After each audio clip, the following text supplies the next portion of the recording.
But the last story I'm going to tell you guys is when I made my parents go to the Chinese restaurant for Christmas Eve. So one year, and this was a couple years after the bike incident, so I must have been, I don't know, like 22 or 23, something like that. And my parents are trying to figure out what they want to make for Christmas Eve dinner. So I had the brilliant idea that, hey, let's go to the Chinese place, just like A Christmas Story, because I'm so obsessed with Christmas movies. I was going to say was, but I still am. I love Christmas movies. I have pretty much every major Christmas movie on DVD, and I watch them all in December. Back to back, everything. Jingle All the Way, all the Home Alone movies, Miracle on 34th Street, every version of it, The Grinch. The list goes on and on and on. All the classics, all the new ones, you know, the claymation ones, all the old-timey stuff. I love it. I love me some Christmas movies. So, of course, you know, in A Christmas Story, if you guys don't know, you know, the turkey gets eaten by the dogs, it gets knocked off the table, and so they have nothing to eat, so they have to go to the Chinese restaurant, because that's the only thing open on Christmas Day, you know, and that's where they have their dinner, and they have this, well, if you never saw the movie, you have to see it, so I'm not going to spoil what happens, but it's a hilarious scene. I think it's really funny. It's pretty racist, but, you know, you can laugh at racism. If you can't laugh at it, I feel sorry for you. You can't take life so seriously. Obviously, some things in life are offensive, but this is funny. It's funny. So anyway, I wanted to go eat at the Chinese restaurant for Christmas Eve. So we did. I convinced my parents. I said, look, it's going to be great. It's awesome. You know, I told my mom, you don't have to cook or anything. Have a good time. It's going to be great. Good food. So, all right. So Christmas Eve comes, and we decided to go out. All right. We're going to the Chinese restaurant. And we end up staying local. A Chinese restaurant that's local to me, it kind of sucks. You know what I mean? Country. Not that I'm in country. I'm more in suburban area than I am like in rural area. But the Chinese food sucks, basically. So you go to the restaurant. We're the only people there. Literally the only people there. No one's around. We're like, all right. It didn't even look like it was open. We walked in. It's freezing in there. Okay, they don't even have the heat on. The lights are off. We're like, oh, it must be closed. And I said, well, why is the door open? And I'm like, oh, yeah, you're right, whatever. So we walk up to the, you know, across the whole room into the, you know, the counter where people usually get their takeout food. And there's a little bell there. Ring the bell, and the Chinese guy comes out. He says, oh, how you doing? We're like, oh, you open? Oh, you're open. Comes out, turns the light on, like one light all the way to the side, sits us in a booth, brings out a heater, okay, like a space heater. So these people are just being cheap because there's no one around. You know, it makes sense. I'm saying cheap, but, you know, maybe I'd do the same thing if I had a business. Who knows? But there's no one around, so they have the lights off and the heat off. Literally have the heat off to the entire dining room area. So he sits us down, puts this friggin' space heater in front of our table, pointing at our legs, which at first felt nice because it was freezing there. I'm like, oh, this is really nice, right? About 5 minutes goes by. We place our orders, you know, we're waiting for our food.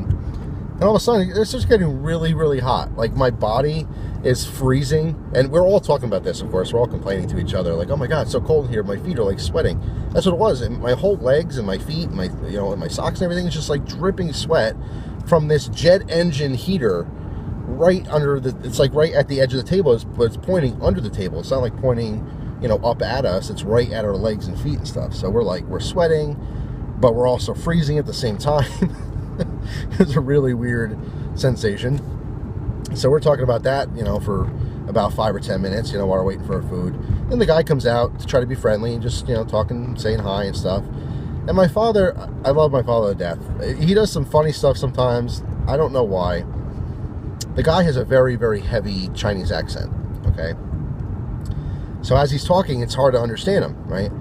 So my father, in the moment, feels like if he puts on an accent, and he doesn't think about this, he just does it. He puts on this horrible Chinese accent to try to help the guy better understand, as if that helps. So, like, if I say, because he asked, he's like, oh, where are you guys from? And my dad kept saying, you know, we live in the mountains, the mountain areas. You know, the mountainous area here, like locally. Because the guy wasn't understanding. First, he's like, oh, we live, you know, in such and such place. But it's right around the block. The guy didn't know what he was talking about because he doesn't understand English. So my dad thinks it's going to help to say, oh, we live in the mountains. But he's not saying it in English, in an English accent. He's trying to say it. My father obviously doesn't speak Chinese, okay? So he's trying to say it in a Chinese accent as if that's helping him. So he's like, we live in the mountains. The mountains.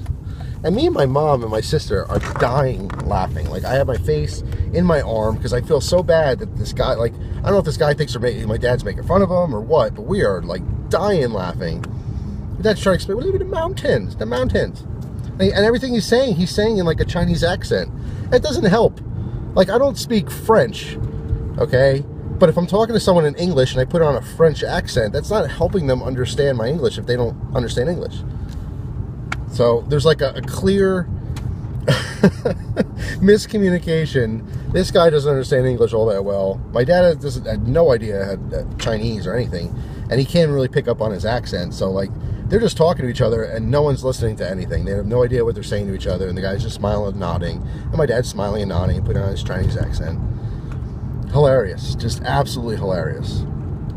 So we get our food. The food's just like mediocre, you know what I mean? And that was pretty much our experience. It's just, I'll never forget two things. I'll never forget that they were cheap and my legs were dying, sweating, because they have this friggin' heater on high on our legs. I've never in my life experienced that, where my legs are sweating and it's like 120 degrees, but my torso and head and arms are like 5 degrees. It's a very uncomfortable experience. So the food kind of sucked. This is alright, I guess, but it was nothing to write home about. It was overpriced. The guy talking to my dad, no idea what they were saying to each other. It's just hilarious. It's something that will always be memorable to me. And to this day, we always say that to my dad. Like, we'll always bust his chops. And we'll be talking about something like, oh yeah, in the mountains. We live in the mountains. He always gets a good laugh out of it. So, yeah. And it's funny because after the fact, when the guy walked away, my mom was like, what the hell are you doing? Because she thought he was like making fun of him or something. And he's like, what are you talking about? And he still had like the Chinese accent on because, you know, he's just in the moment. And my mom's like, what are you doing? Why are you talking like that? And he's like, what? Talking like what? She's like, you're talking in a Chinese accent. He's like, oh. And then, you know, like broke out of it. He's like, oh, I didn't realize that. I was trying to help him understand me. We all explained to my father. That doesn't help. Putting on an accent doesn't help someone understand a language they don't know. So that's, I just think that's hilarious. So there you go. There's my my 3 Christmas stories. I have lots more, but I'm almost at my destination here, and I figure I'll save those for future Christmas videos, maybe next year. But hopefully you guys enjoyed these stories. I hope no one was offended. It'd be ridiculous if you're offended by anything. Like I said, if you can't laugh at yourself sometimes, or laugh at stupid things in life, you're missing out, because you have to have humor. You know what they say, either you can laugh or you can cry. It's better to laugh. So anyway, there you go. Hopefully, like I said, I'm not telling these stories to offend anyone. These are my real life stories, and maybe it's a little offensive, maybe it's not, but whatever. Hopefully you guys enjoyed them. Thanks for watching. Hope you guys have a great day, and I'll see you soon.